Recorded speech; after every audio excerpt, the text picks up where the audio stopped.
Hello students. आज से हम स्टार्ट कर रहे पीवाई की सीरीज यूजीसी नेट के लिए जिनका टारगेट है दिसंबर 2025 में नेट जेआरएफ क्लियर करना। तो ये बहुत ही इंपॉर्टेंट होने वाला है। तो चलिए स्टार्ट करते हैं। और अगर आप प्रैक्टिस कर रहे हो क्वेश्चंस का तो आप वीडियो पॉज कर लेना और आप देखना कि आपको कितने स्कोर्स आते हैं। ठीक है, तो चलिए स्टार्ट करते हैं।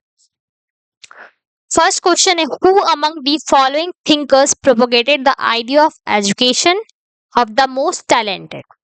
हिंदी में भी आप देख सकते हो।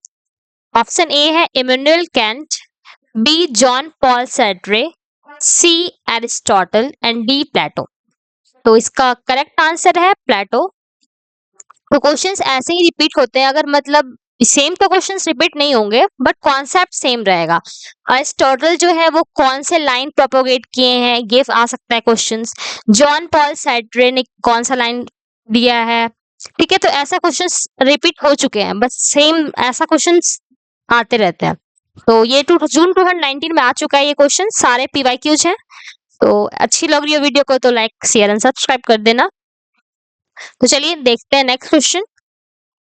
इन emphasizes in memory level which teaching is on which of the following।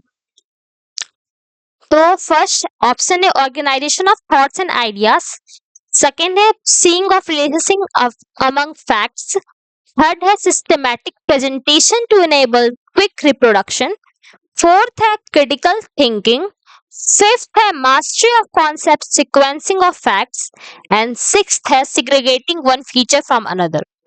तो आपको क्या करना है, सबसे पहले आपको कीवर्ड्स फाइंड करना है। कीवर्ड्स क्या क्या है इसमें, आप मेमोरी लेवल जो मेमोरी हिरार्की है, जो टीचिंग जो एप्टीट्यूड का जो चैप्टर इसमें जो हिरार्की है, थ्री बॉटम है, थ्री पिरामिड्स है इसमें। तो क्या क्या है, सबसे बॉटम में क्या आता है, memory level, then understanding and then reflective level. ठीक है, तो ये क्या है, मेमोरी। ठीक है, मैं बस इंडिकेट कर दे रही हूँ, माउस से पूरा तो लाइक लिख नहीं पाऊंगी बट हाँ ठीक है, इसमें दिखा रही हूँ मैं। ये है हमारा मेमोरी लेवल, ये है हमारा मेमोरी लेवल और ये है हमारा अंडरस्टैंडिंग लेवल, और ये सबसे टॉप लेवल पे आता है हमारा रिफ्लेक्टिव लेवल। ठीक है, तो सबसे पहले हम कीवर्ड्स फाइंड करेंगे। Organisation of thoughts and ideas, हम आइडियाज एंड थॉट किसमें देखते हैं, मेमोरी लेवल में। जो अगर हम छोटे बच्चे हैं, मतलब जब प्राइमरी स्कूल्स में होते हैं बच्चे, उन्हें पहले क्या समझाया जाता है, रोट मेमोराइजेशन, मतलब रट्टा लगाना। सबसे पहले अरेंज करने मिलता है, सीक्वेंस में कोई भी चीजें हैं उन्हें अरेंज करना, या फिर आइडिया को जनरेट करना, ऑर्गेनाइज करना थॉट्स को, आइडियाज को, रोड मेमोराइजेशन करना। ये सारे किसके हैं, फीचर्स मेमोरी लेवल के। फिर हमारा seeing of relationship among facts, ये किसका फीचर्स है, अंडरस्टैंडिंग लेवल। पॉजिटिव एग्जांपल्स, ये सब किसके फीचर्स है, अंडरस्टैंडिंग लेवल। ठीक है, तो ये हमें कीवर्ड्स ध्यान देना है, सबसे ज्यादा फोकस किस पे होना चाहिए, कीवर्ड्स पे, उससे ही हमारा आंसर करेक्ट होगा और आप नेट भी क्लियर कर लोगे। ठीक है, तो चलिए देखते हैं थॉट्स एंड आइडियाज। तो ये किस में आ रहा है, हमारा मेमोरी लेवल में। फैक्ट्स किस में आएगा, seeing of relationship among facts, मतलब हम दो कंपेयर कर रहे किसी चीज का, ये किस में आएगा, अंडरस्टैंडिंग लेवल। प्रेजेंटेशन सिस्टमैटिक में किस में बताई थी, मेमोरी लेवल। तो इससे ही आप करेक्ट आंसर पे पहुंच जाओगे। तो वन तो आएगा ही, टू तो नहीं आएगा, तो टू को आप एलिमिनेट कर सकते हो। तो 1 3 आएगा। फिर 4 देख लेते हैं। 4 है हमारा क्रिटिकल थिंकिंग। क्रिटिकल थिंकिंग किस में आता है, रिफ्लेक्टिव लेवल में। उसमें एक और क्या कीवर्ड रिफ्लेक्टिव लेवल का, क्रिटिकल थिंकिंग, प्रॉब्लम सॉल्विंग, ये सारे क्या है कीवर्ड्स रिफ्लेक्टिव लेवल्स के। 5 जो है mastery of concept sequencing of facts, फिर से आ रहा सीक्वेंसिंग। तो सीक्वेंसिंग देखते ही हमारे क्या होना चाहिए, मेमोरी लेवल। तो क्या क्या आंसर होगा, 1 3 एंड 5। तो इसका करेक्ट आंसर हमारा होगा 1 3 5। सही है ना, तो ऐसे ही आप एलिमिनेट करके भी आंसर पे पहुंच जाओगे। ठीक है, तो कॉन्सेप्ट पे फोकस करो। नेक्स्ट हम देखते हैं next question. A teacher gives lots of positive and negative examples to support his और her presentation in the classroom. There will be related to which level of teaching. फिर से वही question है, देखिए क्वेश्चंस रिपीट होते हैं, questions repeat नहीं होते हैं, मतलब कॉन्सेप्ट रिपीट होते हैं। देखिए अंडरस्टैंडिंग लेवल में पूछा गया था ना कि seeing relationship of facts, relationship मतलब किसमें आता है, पॉजिटिव एंड नेगेटिव एग्जांपल्स, जिसमें भी हम रिलेशनशिप देख रहे हैं ना, तो किसमें आएगा, अंडरस्टैंडिंग लेवल में। ठीक है, तो इसका करेक्ट आंसर होगा हमारा अंडरस्टैंडिंग लेवल। नेक्स्ट देखते हैं, which of the following sequences correctly reflects call experiential teaching learning. कौन सा सीक्वेंस सही है कॉल ने जो दिया है experiential teaching learning. Think, do, feel and watch, B watch, feel, do and think, C watch, feel and think, D feel, watch, think and do. तो आप इसे कॉमन सेंस से भी वैसे बना सकते थे। सबसे पहले हम कोई भी चीज फील करते हैं, है ना, तब हम उसके बाद हम क्या करते हैं, देन वॉच, फिर हम किसी चीज के बारे में थिंक करते, देन हम एक्शन लेते हैं, लास्ट में हम एक्शन लेंगे। तो ये इससे करेक्ट आंसर हो जाएगा हमारा क्वेश्चन डी, ऑप्शन डी। ठीक है, नेक्स्ट हम देखेंगे मैच दी फॉलोइंग।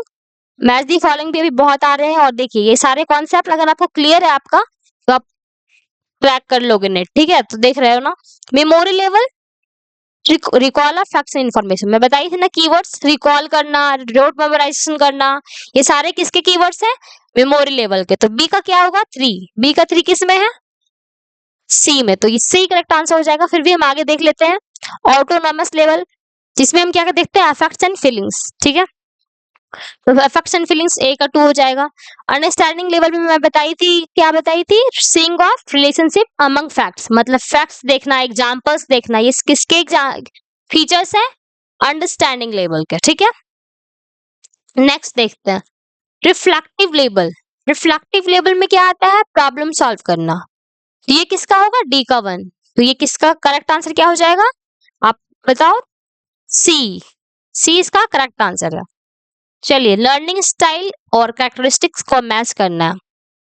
कन्वर्जर में, कन्वर्जर का मतलब समझते हो क्या होता है, डाइवर्जर का मतलब, डाइवर्जर का मतलब होता है जैसे ये पॉइंट है, उसमें ये जो है बहुत सारा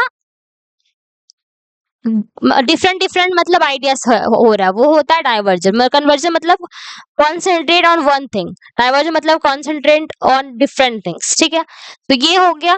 तो डाइवर्जर जो है, इससे आप फाइंड कर सकते हो कीवर्ड से, डाइवर्जर का मतलब होता है real life experience and discussion. ठीक है, तो इसका करेक्ट आंसर इससे आप देख सकते हो सी का 1 होगा। तो सी का 1 किस में है, ए में है और 4 में है। ठीक है, ए और डी में है। ये दोनों देख लेते हैं हम। एकोमोडेटर्स, एकोमोडेटर मतलब एकोमोडेट करना। इसका करेक्ट आंसर क्या होगा, ए का 3, हैंड्स ऑन लर्निंग। आप इसे कॉन्सेप्ट क्लियर करो, लर्न करने का उतना इंपॉर्टेंट जरूरत नहीं होगा। ठीक है, तो एकोमोडेटर्स का क्या होगा, हैंड्स ऑन लर्निंग। बी का कन्वर्जर, कन्वर्जर में क्या आता है, hands on learning and theory. Diverger में हम बताए थे रियल लाइफ एक्सपीरियंस, उसमें हम देखते हैं और डिस्कशन। एसिमुलेटर में थ्योरी एंड फैक्ट्स। ठीक है, तो ये जो नेक्स्ट क्वेश्चन है 7, इसमें ये देखना है फिलोसॉफी किसने दिया है। ठीक है, तो लर्निंग बाय डूइंग किसने दिया है, ये आपको लर्न करना होगा। कुछ कुछ जो पॉइंट्स होते हैं वो आपको लर्न करना ही होगा, सारे नहीं मैं बोलूंगी लर्न करने, बट हाँ कुछ कुछ आपको लर्न करना होगा। ठीक है, तो लर्निंग बाय डूइंग किसने दिया है, प्रैग्मेटिज्म ने। ठीक है, एजुकेशन थ्रू इन्वायरमेंट, इन्वायरमेंट तो आप समझ जाओगे, इन्वायरमेंट का मतलब नेचुरलिज्म। ठीक है, इससे आप कीवर्ड से आप फाइंड कर सकते थे। Realisation of truth, beauty and goodness, realisation, truth, beauty, ये क्या है, मतलब आइडियलिज्म, आइडिया से रिलेटेड लग रहा है ना, तो इसका क्या होगा, सी का 2। World as it is here and now, realism. ठीक है, बहुत सारे कॉन्सेप्ट और प्रोपोनेंट्स हैं, उससे मैच करना है। तो चलिए देख लेते हैं। इंटीग्रल एजुकेशन, ये किसने दिया है, ए का होगा श्री अरबिंदो। ये सारे जो है मैच दी फॉलोइंग, बहुत सारे जो होते हैं उसको लर्न करना होता है, ये सब प्रोपोनेंट्स आपको लर्न करना ही होगा। जैसे जॉन डीवी क्या दिए हैं, focus on spiritual aspects of Indian philosophy. ठीक है, आप एक भी दो भी याद करोगे ना, आपको याद रहेगा, तो आप मैच कर सकते हैं। जैसे डॉक्टर सर्वपल्ली राधाकृष्णन ने क्या दिया है, focus on spiritual aspects of Indian philosophy. ठीक है, रविन्द्रनाथ टैगोर ने क्या दिया है, learning to takes place in nature and from nature, मतलब अगर नेचर से रिलेटेड होगा, जहां पे नेचर कीवर्ड में दिख रहा है, तो किसने दिया है वो, रविन्द्रनाथ टैगोर ने। आप इससे कुछ लॉजिक लगा के भी लर्न कर सकते हो, जैसे कि नेचर अगर आपको दिख गया तो आप क्या टिक करोगे, रविंद्रनाथ टैगोर, ठीक है। अगर आपको एक्सपीरियंशियल लर्निंग दिख गया तो वो जॉन डेवी, ठीक है। तो वैसे ही आप लर्न कर सकते हो। इंटीग्रल एजुकेशन का क्या होगा, doctor Shri Aurobindo. And spiritual जिसमें आ गया उसमें क्या होगा, डॉक्टर सर्वपल्ली राधाकृष्णन, ठीक है। तो नेक्स्ट देखते हैं हम, which of the following highest taxonomic categories in the cognitive, affective and psychomotor domain of learning।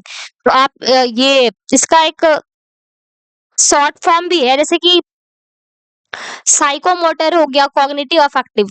Psychomotor का क्या है, आई एम पैन, है ना। आई एम पैन से आप याद कर सकते हो। अफेक्टिव में क्या होता है, आर स्क्वायर VOC, ऐसे आप याद कर सकते हो। जैसे कि देखिए आर स्क्वायर VOC, अब मैम क्या है पूछ सकते हो आप। जैसे देखिए आर स्क्वायर का मतलब होता है,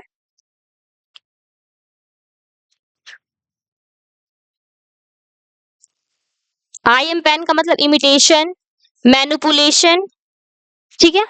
तो ये अफेक्टिव का एंड साइकोमोटर डोमेन्स में हाईएस्ट क्या क्या आता है, कॉग्निटिव में का क्या होगा, इवेल्युएशन,